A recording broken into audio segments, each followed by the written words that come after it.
Each day this week, we're taking a look at the stories we've covered throughout the year. Right now, at News 8 at 10, the strikes that hit our community. Union members from the International Association of Machinists and Aerospace Workers are on strike at Eaton Corporation. We're not asking for anything outlandish. We just want what's fair. His job, like most at Eaton, is highly technical. It's just too skilled of a job to just have anybody walk off the street and take. It's not going to happen. Despite the cold, this picket line is one of the hottest places in town. We'll stand as long as we have to.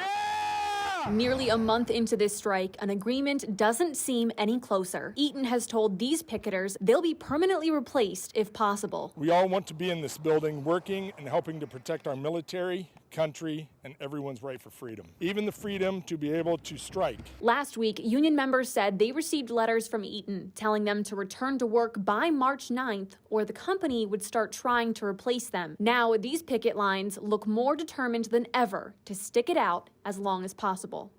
Gone are the days of packed picket lines, strike signs, and symphonies of supportive honks.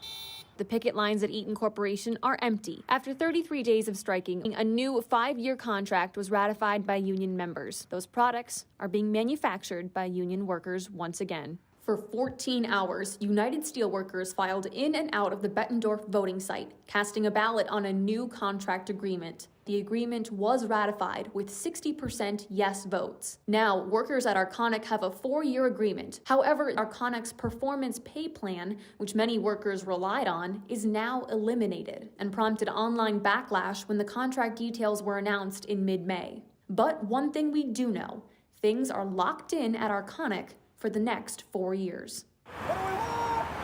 After overwhelmingly voting yes on the Thursday to authorize a strike, these union employees are bringing their message straight to Arconic, calling for a better deal that treats them as essential workers. These Local 105 union members are lined up outside the place they work to send Arconic a message.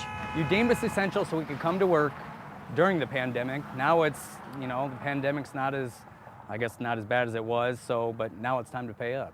The union says it's fighting for better wages and retirement benefits. It took 2 years for workers here at CGH Medical Center to form their union. Throughout that entire process, employees alleged that leadership here did everything they could to stop it.